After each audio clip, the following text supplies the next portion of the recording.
Kumusta mga kaibigan, mahilig ka ba sa Eat All You Can? Kung oo ang sagot mo, ay dapat mong malaman to. Ito ang mga maling akala sa Eat All You Can restaurant. Simulan na natin ang video na ito. Sa tuwing pumapasok tayo sa Eat All You Can restaurant, ang unang pumapasok sa isip ng marami ay, sulit to, lugi restaurant sa akin. Pero ang totoo, maling akala. Hindi tayo ang nakakatipid, sila ang kumikita ng malaki. At oo, may mga diskarteng matagal na nilang ginagamit para siguradong panalo sila.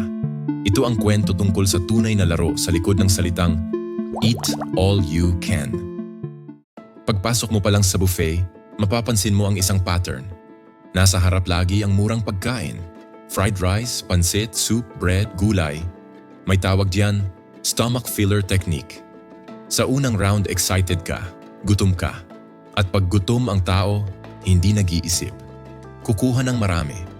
Pero ang pinupuno mo, hindi beef, hindi shrimp, hindi sushi, kundi mga pagkaing mura para sa restaurant at mabigat sa tiyan para sa'yo.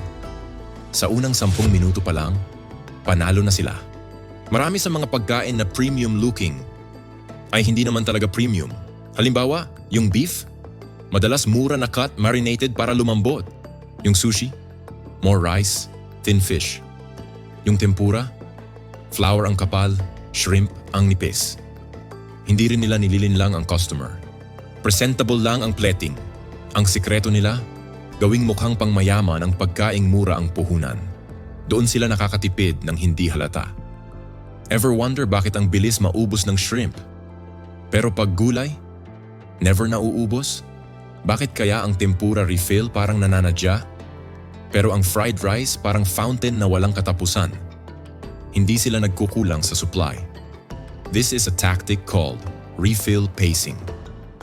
Kapag delay ang refill ng mahal na pagkain, mas kaunti ang nakakakuha, mas marami ang napipilitang bumalik sa murang items at mas madali kang mabubusog. At habang naghihintay ka ng beef refill, ang tiyan mo, puno na ng carbs. Smart? Yes. Talo customer? Hindi naman, busog ka pa rin. Pero panalo restaurant. Ito ang pinaka-hindi alam ng marami. Kahit Eat All You Can, ang average person kumakain lang ng 100 at 30 piso hanggang 100 at 80 piso worth of food. Kahit nagbayad ka ng 500, 99 na piso. Kahit sinubukan mong bawiin. Hindi na natin kaya kumain ng sobra-sobra.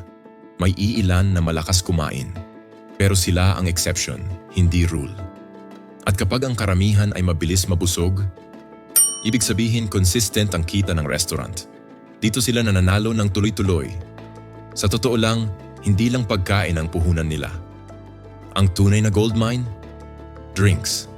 Soft drinks na cost 8 hanggang 12. Binibenta ng 60 hanggang 90. Iced tea na cost 2. Binibenta ng 50. Minsan, kahit halos bawi-bawi lang sila sa pagkain, panalo pa rin sila dahil sa inumin. At minsan kaya separate ang drinks sa buffet kasi doon sila tumutubo ng malala. Pero ang pinaka-powerful na sikreto, mataas na volume ng customers. Kaya may time limit. Kaya mabilis ang palitan ng mesa. Kaya may waiting line tuwing weekend. Hindi nila kailangan kumita ng malaki sa bawat tao. Ang kailangan nila ay maraming tao. Sunod-sunod, walang pahinga. Kung 300 hanggang 500 customers ang dumadaan sa isang araw, kahit maliit ang tubo per person, malaki ang total profit. This is the real business behind buffets.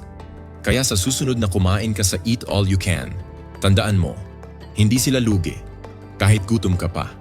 May mga diskarte silang matagal nang iniikot. Front-loading, refill strategy, premium look, low-cost food, at syempre, drinks at volume. Pero ang tanong, lugi ka ba? Hindi rin. Kasi kahit paano, busog ka, masaya ka, at sulit ang bayad mo. Ito ang totoong kwento sa likod ng maling akala sa Eat All You Can restaurants. Maraming salamat sa panonood. Kung nagustuhan mo ang kwentong to, don't forget to like, share, at subscribe. At tandaan, sa bawat pagkain, may kuwento.